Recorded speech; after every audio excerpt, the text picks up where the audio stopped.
Balaji RS में आपका बहुत बहुत स्वागत है। हिंदी की श्रृंखला में अब हम अगला टॉपिक लेंगे पर्यायवाची। इसकी हम 5 से 6 क्लासेस में डिटेल में देखेंगे। आराम से आप जो है नोट्स बना लेना। ये क्लास 7 होगी और पर्यायवाची का पार्ट 1 होगा। आरएस मेंस के साथ साथ जूनियर अकाउंटेंट, ईएमआरएस और राजस्थान के जितने भी एग्जाम में आप हिंदी की तैयारी कर रहे हैं वहाँ पे ये आपके काम देगा। हमारे दो मेन सोर्स है। एक हिंदी व्याकरण जो 9वीं से 12वीं क्लास में चलती है अपनी, एक सामान्य हिंदी की पुस्तक।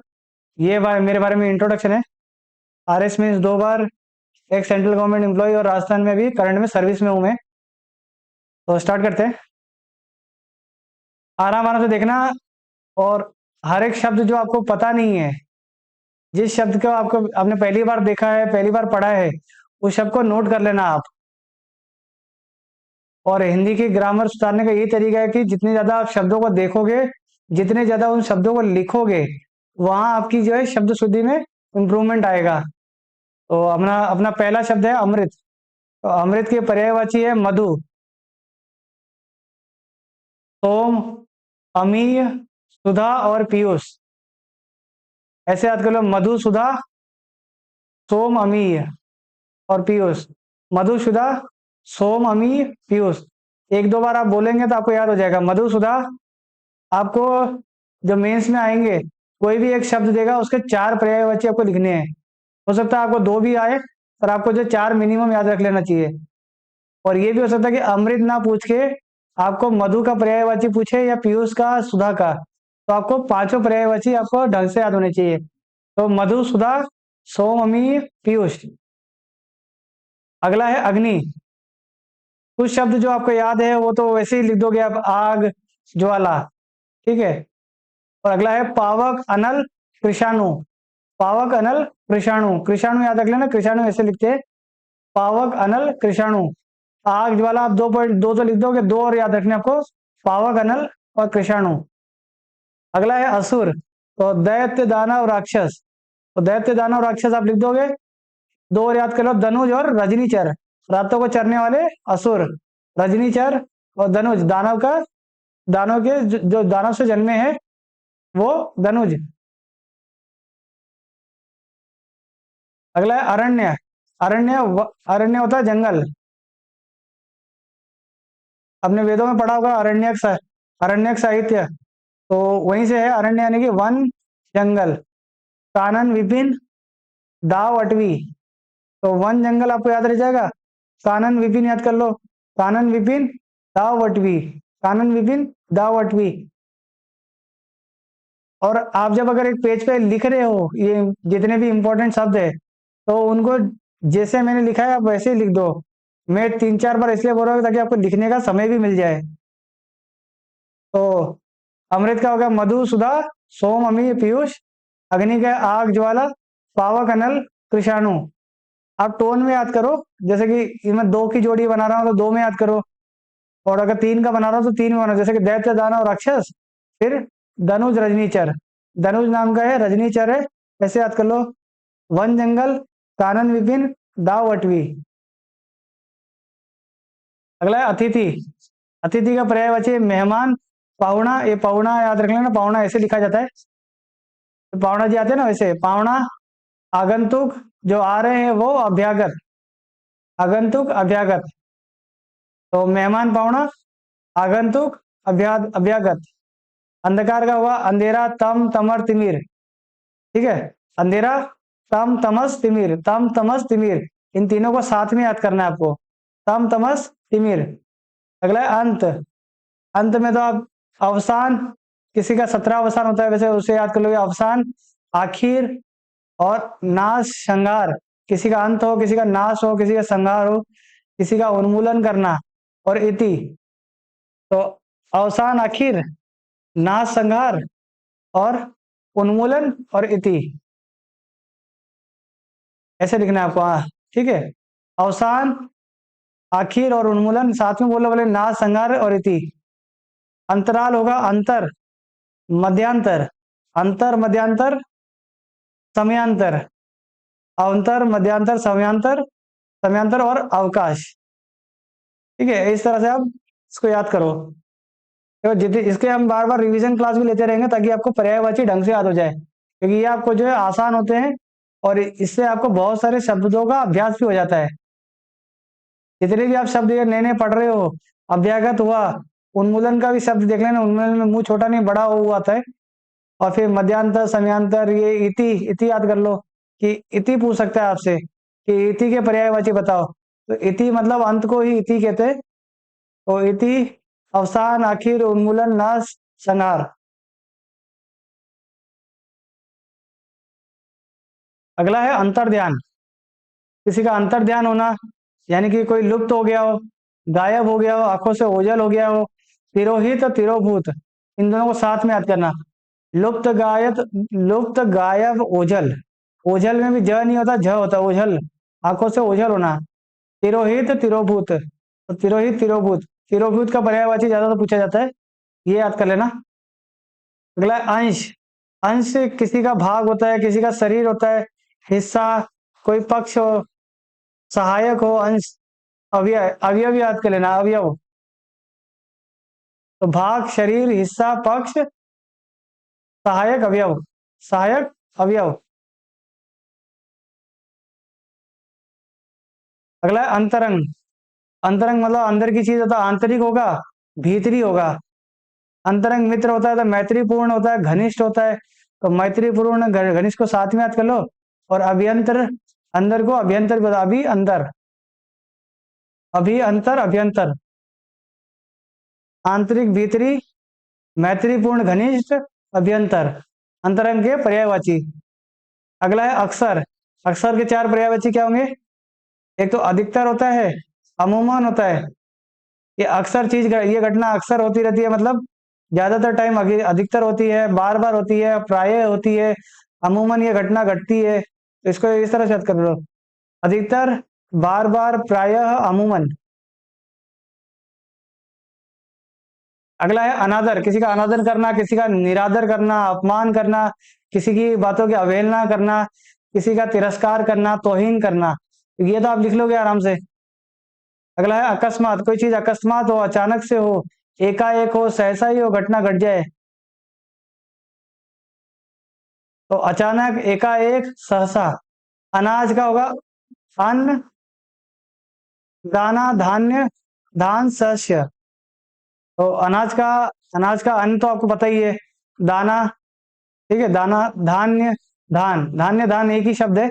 तो धान, धान्य, धन धान्य हो गया, धान धान्य। पर इसको धन धान्य मत करना, धान धान्य, अन्न, दाना, और शस्य। ये शब्द याद रख लेना, शस्य।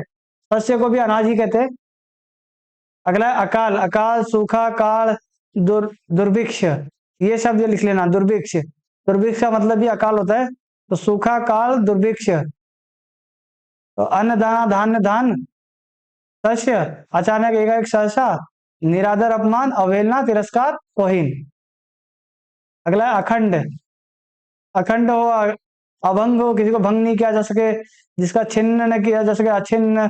साबुत हो, निरंतर हो, रुका हुआ ना हो बीच में। साबुत, निरंतर, अछिन्न, अभंग। तो अखंड के ये चार पर्यायवाची। अगला है अहंकार हो, किसी में तो घमंड होता है, गरूर होता है। गरूर का ये देख लेना, गरूर में ग में ये फारसी शब्द है, गरूर। अगला गुमान, अभिमान, दंभ। अगर आप नोट्स बना रहे हैं तो उसमें एक शब्द आप लिख रहे हो, तो उसके आगे चार पर्यायवाची लिखोगे। तो जिन शब्दों को आपने पहली बार देखा है, जिनके बारे में आपको पता नहीं है, या तो उसको हाईलाइट कर लो, या फिर उसके नीचे एक अंडरलाइन कर लो, या आप अगली बार जब रिवाइज करोगे तो इस शब्द पे आप ज्यादा फोकस करोगे। आपका पहला ध्यान उसी पर जाना चाहिए।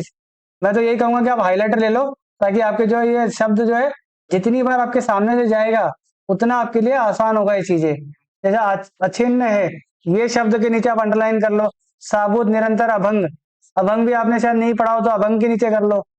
तो इनको जब आप देखो, जब ये एक बार रिवीजन करो, तो अगर आप 3-4 बार रिवीजन कर लोगे ना, तो जितने भी मैं आपको 200 से लेकर 300 शब्द कराने वाला हूँ, वो आपके सामने, आप आधे घंटे में, मान के चलोगे 30 मिनट में आप रिवाइज कर लोगे।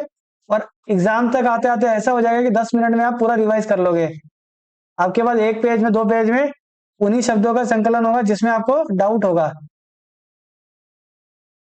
अगला है अटल। अटल में होता है, अटल यानी कि किसी का इरादा पक्का हो, अपरिवर्तनीय हो, अविचल हो, अडिग हो। अविचल, अडिग, अपरिवर्तनीय, पक्का। अगर आपको टाइम नहीं मिल रहा लिखने का तो आप स्क्रीनशॉट लेके लिख सकते हो बाद में। आप एक बार जब से समझ लो कि आपको कौन से शब्दों पे ज्यादा फोकस करना है। अगला है अमृत। ये रिपीट हो गया है, अमृत, सोम, सुधा, अमीय, सुरभोग, पीयूष। सुरभोग एक जो है नया शब्द है, ये भी याद कर लेना, सुरभोग। अगला है अतुल।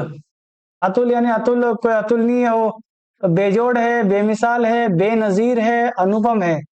बेनजीर में ज के नीचे ये लिखते भी हैं तो उसको जेड लिखते हैं, तो बेनजीर में अगर इंग्लिश में लिखो तो बेजोड़, बेमिसाल, बेनजीर, अनुपम। जो अनुपम हो, अनुपम खेर से याद कर लेना कि वो अतुल है। अगला है अधर्म। तो पाप हो गया, जुल्म, अन्याय, अनाचार करना, कर्म करना। अनित याद कर लेना, अनित अलग शब्द है। अनित जिसकी नीयत अलग हो तो अनित हो।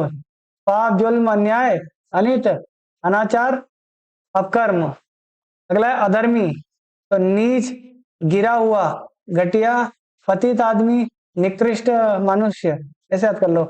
पतित पतित आदमी, पतित पति ऐसे याद कर लो, निकृष्ट मनुष्य याद कर लो, घटिया, गिरा हुआ, नीच। अधिकार है अगला। तो किसी पे आपका हक है, दावा है, कब्जा है। किसी पे आपने आधिपत्य किया हो, आप किसी के स्वामी हो तो स्वामित्व। तो स्वामी भी मत लिखना, स्वामित्व आएगा, क्योंकि आप किसी का अधिकार दिखा रहे हो तो अधिकार में स्वामित्व है।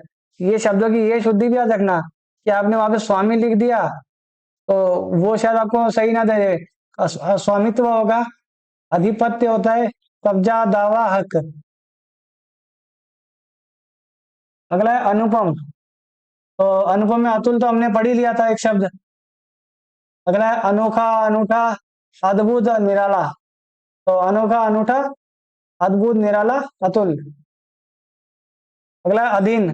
किसी को अपने अधीन करना है, या आप किसी के अधीन हो तो किसी के ऊपर निर्भर हो, आश्रित हो, वशीभूत हो, पर के वश में हो, परवश होता है, मातहत हो। ठीक है, मातहत याद रख लेना, मातहत पूछ सकते हैं आपसे कि मातहत का पर्यायवाची क्या होता है। ठीक है, किसी के मातहत से आप टिके हुए हो, यानी किसी में निर्भर हो, आश्रित हो, वशीभूत हो, परवश हो, अधीन हो। असुर, दावत, असुर हमारा हो गया है। दानव, राक्षस, दैत्य, निशाचर, तमचर, दनुज। तो ये इसके पर्यायवाची हो जाएंगे। अगला है अधीर। कोई अधीर है, बेताब है, आकुल है, आतुर, व्यग्र, विकल। तो विकल याद रख लेना, एक अलग शब्द है। तो किसी चीज के लिए आप बेताब हो, आकुल, आकुल हो, आतुर हो, व्यग्र हो रहे हो, तो ये अधीर के पर्यायवाची होंगे आपके। अगला है अश्व। ये एग्जाम में आ चुका है, अश्व। तो घोड़ा, बाजी, तुरंग, तुरगम, तुरंगम। तो ये याद रख लेना। तो घोड़ा बाजी जीतेगा और तुरंग तुरंगम हो जाएगा, ऐसे याद कर लो। अगला है अज्ञानी। कोई अज्ञानी है तो नाबाद है, नादान है, और उसको बोध नहीं है तो अबोध है, मूर्ख है। ये दो अलग है, अजबक, उजबक और अहमक। तो नादान, अबोध, मूर्ख, उजबक, अहमक। अगला है अखिल। तो अखिल में होता है जो पूरा है, सारा है, संपूर्ण, पूर्ण, समस्त। अखिल भारत पे जो है, ऑल इंडिया सोसाइटी पढ़ते हैं ना, अखिल भारतीय सभा, तो वहीं से लिया है। अखिल मतलब पूरा भारत, सारा भारत, संपूर्ण भारत, पूर्ण, समस्त। इसको उस तरह से आप पढ़ोगे तो आपको याद जल्दी याद होगा। अगला है अचल। जो अचल है, जो चलायमान नहीं है, वो अडिग है। अटल है, स्थिर है, दृढ़ है अपने संकल्प से। तो स्थिर, अटल, अडिग। तो अचल के ये चार पर्यायवाची है। हो सकता है कि आप बोर हो रहे हो, पर जितना आप इसको रिवाइज अभी कर लोगे ना, उतना आप 3 महीने का जो है आपका दुख कम होगा। तो दुख को कम करना है तो अभी करो। अगर धीरे धीरे आप थोड़ा थोड़ा खाते रहोगे तो आपके पास जो, अगर आपने ज्ञान का जो आपका घड़ा है वो धीरे धीरे करके जो है एक दिन बढ़ जाएगा, और आखिर में सिर्फ आपको जो है ऊपर की ही चीज आपको पढ़नी पड़ेगी, वो पूरा जो नीचे पढ़ा है वो आपको याद हो जाएगा। समझ रहे हो कि आपको सिर्फ वही चीज पढ़नी है, फिर उसके बाद जिनमें आपको थोड़ा ज्यादा समय लग रहा था वहां पे आपका रिवीजन कंप्लीट हो जाएगा। और ये अगर 50 मार्क में आपने अगर 46 47 का टारगेट ले लिया तो आप समझ सकते हो कि आपकी रैंक कितनी ऊंची जा सकती है। अगला है अचेत हो जाना।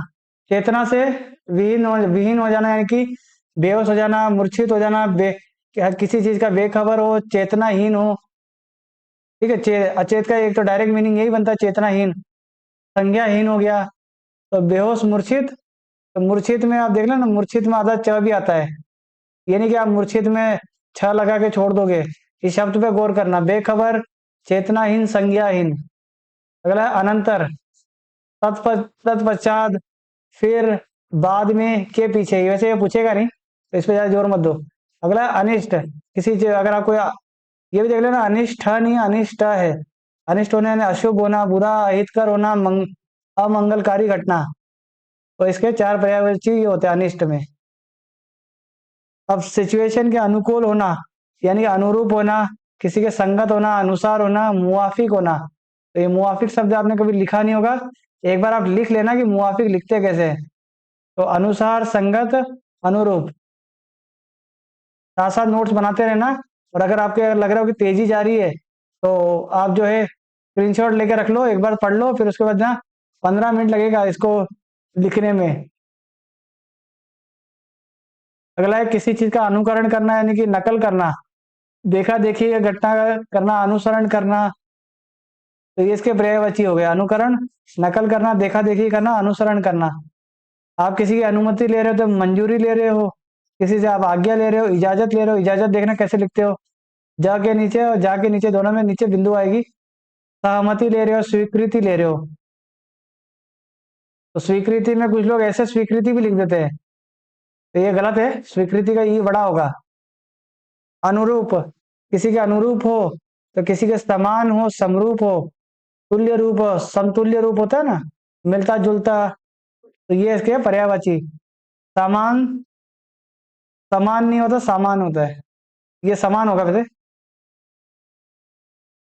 किसी के समान हो, समरूप हो, तुल्य तुल्य रूप हो, मिलता जुलता हो।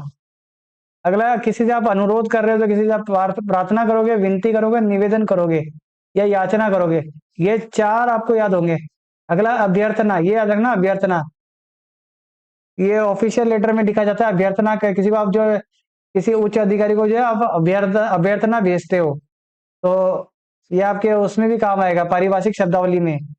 इसको कैसे लिखते हैं आप देखना, अभी अर्थना लिखते हैं इसके वैसे। इसमें संधि भी ऐसी वाली है, अभी प्लस अर्थना, अभिअर्थना। तो यहाँ पे आपकी ये क्लास कंप्लीट होती है पहली पर्यायवाची की। कोशिश करेंगे इसको 6 से 7 क्लासों में जो है अच्छे से कंप्लीट करें, क्योंकि जितने ज्यादा पर्यायवाची शब्द पढ़ोगे उतनी आपकी जो है शब्द शुद्धि सुधरेगी, और शब्द शुद्धि सुधरेगी तो पत्र सुधरेगा, आपके निबंध सुझेंगे, आपका संक्षिप्तीकरण सुधरेगा, और पल्लवन सुधरेगा। तो इनको सुधारना है तो आपको ज्यादा से ज्यादा पहले तो शब्द पे ध्यान देना है, फिर उसके बाद हम जो है ग्रामर हम कर लेंगे, ग्रामर में कोई दिक्कत नहीं आएगी। आपको सीधा सीधा शब्द दिया रहता है, तो उसकी या तो संधि करो या संधि विच्छेद करो। आपको बस ये चीजें जो है यही आपकी दिक्कत आएगी। और संधि और ये सब में जो है 2 से 3 मार्क की आते हैं, 2 से 4 मार्क के, तो उसमें आप ज्यादा लोड मत लो। वो आप आराम से 2-4 बार रूल भी पढ़ोगे ना तो भी आप कर लोगे। मैंने देखा है कईयों को सीधा सीधा संधि में जाते हो, और संधि से भी पहले जो राजस्थान की जो माध्यमिक शिक्षा में पहले से लेकर तीसरे चैप्टर है वो तो कोई पढ़ता ही नहीं होगा। वहां है आपके मेन ग्रामर, असली हिंदी आपको पढ़नी है ना, सही से समझना है, तो उसको आपको पहले हिंदी जो माध्यमिक की 9वीं से 12वीं की किताब बोल रहा हूँ, उसमें शुरुआत के 2-3 चैप्टर है, उसको पहले पढ़ो। वहां आपको समझ में आएगा कि शब्द बनता कैसे हैं, फिर उसके बाद शब्द को किस तरह से उसका प्रयोग लिया जाता है। तो ऐसी अपनी तैयारी आगे बढ़ाते रहिए, आपको सफलता जरूर मिलेगी। आप अपने लक्ष्य की तरफ आगे बढ़िए, और होप आप जो है अपने शब्दों का चयन, सब्जेक्ट का चयन कर लिया होगा आपने। तो फिर से बता देता हूँ, एथिक्स कर लेना, पब्लिक एडमिनिस्ट्रेशन साथ साथ कर लेना, 6 में से कोई एक छोटा सब्जेक्ट साइंस कर लेना, और आपको अगर इकोनॉमी और पॉलिटी इनमें से कोई एक कर लेना। ये पूरा आप जो है आपका नवंबर में ये कंप्लीट कर लेना, ये सब्जेक्ट ये सारे नवंबर में कर लेना। फिर आपके पास दिसंबर का टाइम आएगा, दिसंबर में बचे हुए जो है राजस्थान की और इंडिया की जो आपकी बची हुई इकोनॉमी, ज्योग्राफी और हिस्ट्री है, इन पे ध्यान देना। और हिंदी चलने दो, इंग्लिश चलने दो। यहाँ से ऐसे करके जो है आपके पूरा सब्जेक्ट कंप्लीट हो जाएगा। आप सिस्टमेटिक चलोगे तो आपके जो 15 से जो आपके 20 सब्जेक्ट है वो आपके आराम से कवर हो जाएंगे। Thank you.